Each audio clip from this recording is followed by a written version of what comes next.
വഴിയിൽ വെച്ച് ഫ്രാൻസിസിന്റെ ശിഷ്യന്മാരെ അവർ കണ്ടു. ഫ്രാൻസിസ് പോർസിൻഗുള ദേവാലയത്തിലുണ്ട്. ശിഷ്യന്മാർ അവരെ അങ്ങോട്ട് കൂട്ടിക്കൊണ്ടുപോയി. പോർസിൻഗുള ദേവാലയം മാലാഖമാരുടെ രാജ്ഞിയുടെ പേരിലുള്ള ഒരു കൊച്ചു ദേവാലയമായിരുന്നു. ക്രൂശിത രൂപത്തിന് മുൻപിൽ ഫ്രാൻസിസ് മുട്ടുകുത്തി പ്രാർത്ഥിക്കുന്നുണ്ടായിരുന്നു. ദൈവസ്നേഹത്തിന്റെ ശോഭ ആ മുഖത്ത് കാണാമായിരുന്നു. ക്ലാര അവിടെ ചെന്ന് മുട്ടുകുത്തി ഇരുന്നു. രണ്ടുപേരും പ്രാർത്ഥനയിൽ മുഴുകി. പ്രാർത്ഥന കഴിഞ്ഞ് ഫ്രാൻസിസ് ക്ലാരയോട് ചോദിച്ചു, സഹോദരി, നീ എടുത്തിരിക്കുന്ന തീരുമാനം ഉറച്ചതും നല്ല ബോധ്യത്തോടും കൂടിയാണോ? ക്ലാര അൾത്താരയിലേക്ക് കൈനീട്ടിക്കൊണ്ട് ഉറച്ച സ്വരത്തിൽ പറഞ്ഞു, പരിപൂർണ ദാരിദ്ര്യം അനുഭവിച്ചുകൊണ്ട് നിത്യകന്യകയായി എനിക്ക് ജീവിക്കണം.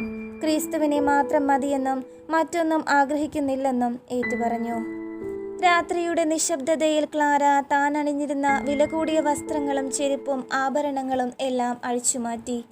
ചാരനിറമുള്ളതും പരുക്കനുമായ തിരുവസ്ത്രം ധരിച്ചു. അരയിലൊരു കയറും കെട്ടി. അഴകുള്ള സ്വർണ്ണക്കമ്പി പോലുള്ള തലമുടി മുറിച്ചു മാറ്റി. തലയിൽ ഒരു കറുത്ത തുണി കെട്ടി. അങ്ങനെ പരിപൂർണ മനസ്സോടെ പൂർണ്ണ സമ്മതത്തോടെ ദരിദ്രവസ്ത്രം സ്വീകരിച്ചുകൊണ്ട് അവൾ ഫ്രാൻസിസിന്റെ ശിഷ്യയായി.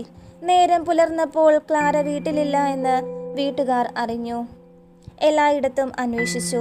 ഒടുവിൽ അവരെങ്ങനെയോ ക്ലാര പോർസിൻഗുള ദേവാലയത്തിലുണ്ടെന്ന് മനസ്സിലാക്കി. ഉടൻ തന്നെ ക്ലാരയുടെ സഹോദരൻ അവളെ തിരികെ കൊണ്ടുപോവാൻ കുതിരപ്പുറത്ത് പാഞ്ഞെത്തി. പക്ഷേ അപ്പോഴേക്കും ക്ലാര സാൻ പൗളോ മഠത്തിലേക്ക് പോയിരുന്നു. അവളുടെ സഹോദരൻ മൊനാൾഡോ അവിടെ എത്തി. ഉച്ചത്തിൽ അലറി വിളിച്ചു. ക്ലാര തന്റെ തീരുമാനത്തിൽ തന്നെ ഉറച്ചു നിന്നു. ദേവാലയത്തിന് മുമ്പിൽ വന്ന് നിന്നിട്ട് പറഞ്ഞു, ഞാൻ ദൈവത്തിന്റെ മണവാട്ടിയാകാനാണ് ആഗ്രഹിക്കുന്നത്. എന്നെ ആരും അന്വേഷിക്കേണ്ട. തലയിലെ കറുത്ത തുണി മാറ്റി അവൾ മൊനാൾഡോയെ കാണിച്ചു. തന്റെ സഹോദരിയുടെ ഈ രൂപം അവന് സഹിക്കാനായില്ല. സങ്കടവും ദേഷ്യവും എല്ലാം കടിച്ചമർത്തി അയാൾ തിരിച്ചുപോയി. സാൻ പൗളോ ദേവാലയം ബെനഡിക്റ്റൻ സഹോദരിമാരുടേതായിരുന്നു. അവർ ഉന്നത കുടുംബാംഗങ്ങളായിരുന്നു. ആ ദേവാലയത്തിൽ ഫ്രാൻസിസിലൂടെ ദൈവം ക്ലാരയ്ക്ക് നൽകിയ വിളിക്കനുസരിച്ച് ജീവിക്കാനുള്ള ഒരു അന്തരീക്ഷം ഉണ്ടായിരുന്നില്ല. ആ സഭയുടെ നിയമമനുസരിച്ച് മഠത്തിന് ഒരു ഓഹരി നൽകിയാൽ മാത്രമേ സന്യാസിനി പദവി നൽകിയിരുന്നുള്ളൂ. അല്ലാത്തവർ തുണ സഹോദരിമാരായിരുന്നു. ക്ലാരയ്ക്ക് ആ ജീവിതം പെട്ടെന്ന് തന്നെ മടുത്തുപോയി. ആകെ ഒരു വീർപ്പുമുട്ടൽ അനുഭവപ്പെട്ടു. അധികം വൈകാതെ ക്ലാര സാൻ പൗളോ ദേവാലയത്തോട് യാത്ര പറഞ്ഞു. പിന്നീട് സാൻ ആഞ്ചലോ മഠത്തിലേക്ക് ഫ്രാൻസിസ് ക്ലാരയെ മാറ്റി താമസിപ്പിച്ചു. ഈ പുതിയ അന്തരീക്ഷം ക്ലാരയ്ക്ക് ഒത്തിരി ഇഷ്ടപ്പെട്ടു. അവിടെ ഒരുപാട് ഭക്തസ്ത്രീകൾ സ്നേഹത്തോടും ഐക്യത്തോടും കൂടി ഒരുമിച്ച് താമസിച്ചിരുന്നു. ദാരിദ്ര്യത്തിന്റെയും സഹവർത്തിത്വത്തിന്റെയും ഒരു സാമീപ്യം അവിടെ ഉണ്ടായിരുന്നു. ക്ലാര ആഗ്രഹിച്ചതും ഇങ്ങനെ ഒരു അന്തരീക്ഷമായിരുന്നു. മാനസികമായി എന്തോ ഒരു ഉണർവ് കിട്ടിയതുപോലെ അവൾക്ക് അനുഭവപ്പെട്ടു. അവൾ അന്ന് പ്രാർത്ഥിച്ചുകൊണ്ടിരുന്നപ്പോൾ അറിയാതെ വീട്ടുകാരെ കുറിച്ച് ഓർത്തു. അവരെല്ലാവരും കൂടി ഒരുമിച്ചാണ് വീട്ടിൽ പ്രാർത്ഥിച്ചുകൊണ്ടിരുന്നത്. അവൾക്ക് ഏറ്റവും പ്രിയപ്പെട്ട സഹോദരിയായിരുന്നു ആഗ്നസ്. ഈ സന്യാസ ജീവിതത്തിൽ അവൾ തന്നോടൊപ്പം ഉണ്ടായിരുന്നുവെങ്കിലെന്ന് അവൾ അറിയാതെ ആശിച്ചു.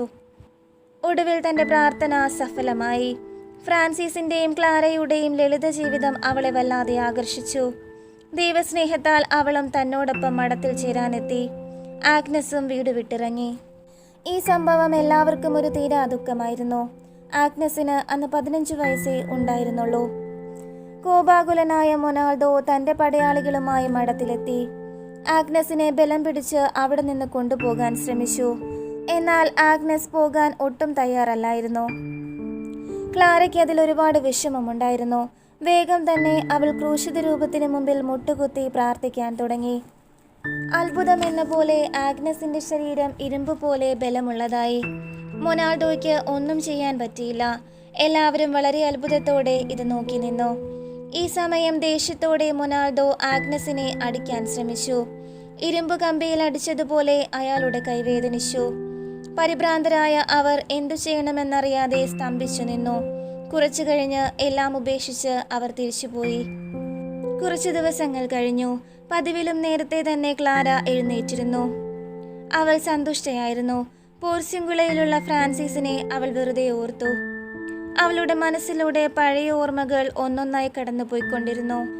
ആഗ്നസ് തൻ്റെ ഒപ്പമുള്ളത് അവൾക്കൊരാശ്വാസമായിരുന്നു. എങ്കിലും സാൻ ആഞ്ചലോയിലെ ജീവിതവും അവർക്ക് രണ്ടുപേർക്കും മടുത്തു. ആദ്യമൊക്കെ ഇത്ര ബുദ്ധിമുട്ടില്ലായിരുന്നുവെങ്കിലും എന്തോ ഒരു വല്ലായ്ക. ദൈവം നൽകിയ പ്രത്യേക വിളിയോട് തനിക്ക് നീതി പുലർത്താൻ പറ്റിയില്ല എന്നവൾക്ക് തോന്നി. ആ സമയത്ത് സാൻ ആഞ്ചലോയുടെ പടവുകൾ കയറി ഫ്രാൻസിസ് എത്തി. തൻ്റെ കണ്ണുകളെ ക്ലാരയ്ക്ക് വിശ്വസിക്കാനായില്ല. ഫ്രാൻസിസിൻ്റെ മുഖം വളരെ പ്രസന്നമായിരുന്നു. സാൻ ഡാമിയാനോ ദേവാലയം തങ്ങൾക്ക് ദാനമായി നൽകിയ ആ വാർത്ത ഫ്രാൻസിസ് ക്ലാരയെ അറിയിച്ചു. ഇത് കേട്ട് ക്ലാരയ്ക്കും സന്തോഷം കൊണ്ട് എന്തു ചെയ്യണമെന്നറിയില്ലായിരുന്നു. കാരണം സാൻ ഡാമിയാനോയെപ്പറ്റി കേട്ടറിവ് മാത്രമേ അവൾക്കുണ്ടായിരുന്നുള്ളൂ. അവൾ അതിൽ ആകൃഷ്ടയായിരുന്നു. ഇരുവരും കൃതജ്ഞതാപൂർവ്വം ദൈവത്തിന് സ്തുതി അർപ്പിച്ചു. പെട്ടെന്ന് തന്നെ ആഗ്നസും ക്ലാരയും ഫ്രാൻസിസിൻ്റെ ഒപ്പം സാൻ ആഞ്ചലോയിലെ സന്യാസിനികൾക്ക് നന്ദി പറഞ്ഞിട്ട് സാൻ ഡാമിയാനോയിലേക്ക് യാത്ര തിരിച്ചു. അധികം വൈകാതെ തന്നെ അവർ സാൻ ഡാമിയാനോയിൽ എത്തി. ദൈവം തനിക്കായി വച്ചിരുന്ന ഭവനം അതാണെന്ന് ക്ലാരയുടെ മനസ്സ് പറഞ്ഞു. സമ്പൂർണ്ണ ദാരിദ്ര്യവും പ്രായശ്ചിത്ത പാരമ്പര്യവുമുള്ള ഒത്തിണങ്ങിയ ഒരു ജീവിതശൈലിയായിരുന്നു അവിടെ ഉണ്ടായിരുന്നത്. അവിടമെല്ലാം അവൾക്ക് പരിചയപ്പെടുത്തിയിട്ട് ഫ്രാൻസിസ് പോർസിംഗുളായിലേക്ക് തിരിച്ചുപോയി. ഫ്രാൻസിസിന് സാൻ ഡാമിയാനോയോടുള്ള അടുപ്പം ക്ലാരയ്ക്ക് വളരെ നന്നായി അറിയാമായിരുന്നു. താമസിയാതെ അവർ അവിടെ ഒരു സഭയ്ക്ക് രൂപം നൽകി. സാധുകന്യകകളുടെ സഭ എന്നാണ് അവരുടെ സഭയുടെ പേര്. എല്ലാ അർത്ഥത്തിലും ഇതൊരു ആദർശ മഠമായിരുന്നു. അനേകം സാധു സ്ത്രീകൾ ഈ സഭയിൽ അംഗങ്ങളായി വന്നു. ഈ ലളിതമായ ജീവിത രീതിയിലൂടെ യേശുവിനെയും യേശു ജീവിച്ച സാഹചര്യത്തെയും മറ്റുള്ളവർക്ക് മനസ്സിലാക്കി കൊടുക്കാനായിരുന്നു ക്ലാര ആഗ്രഹിച്ചത്. സാൻ ഡാമിയാനോ ദേവാലയത്തിൻ്റെ അറ്റകുറ്റപ്പണികൾ നടത്തിയിരുന്നെങ്കിലും അതിൻ്റെ സ്ഥിതി അത്ര മെച്ചമായിരുന്നില്ല. ഇതിനോടനുബന്ധിച്ചുള്ള ഭവനത്തിലാണ് ക്ലാര തൻ്റെ സഹോദരിയുമൊത്ത് താമസം ആരംഭിച്ചത്. അങ്ങനെ ഫ്രാൻസിസ് സഹോദരിമാർക്ക് വേണ്ടി ആരംഭിച്ച ഫ്രാൻസിസ്കൻ രണ്ടാം സഭയുടെ ജന്മഗൃഹമായി തീർന്നു സാൻ ഡാമിയാനോ. സാൻ ഡാമിയാനോയിലെ പരിമിതമായ സൗകര്യങ്ങൾ എളിയ സഹോദരിമാർക്ക് ആവശ്യത്തിലേറെയായിരുന്നു. കല്ലുപാകിയ തറയിൽ വൈക്കോൽ വിരിച്ചാണ് ക്ലാരയും സഹോദരിമാരും കിടന്നത്. ആദ്യ ദിവസങ്ങളിൽ ക്ലാര ഉണങ്ങിയ മുന്തിരിവള്ളികൾ തറയിൽ വിരിക്കുകയും ഒരു തടിക്കഷ്ണം തലയിണയായി ഉപയോഗിക്കുകയും ചെയ്തു.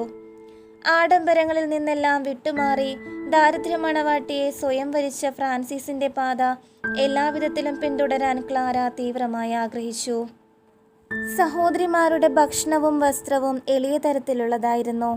ചണനാരുകൊണ്ട് തുന്നിയെടുത്ത പരുക്കൻ വസ്ത്രങ്ങളാണ് അവർ ഉപയോഗിച്ചത്. അരയിൽ കെട്ടാൻ ചണനൂലുകൊണ്ടുണ്ടാക്കിയ കയർ, തലയിൽ വെള്ള വസ്ത്രവും അതിനു മുകളിൽ ഒരു കറുത്ത ശിരോവസ്ത്രവും.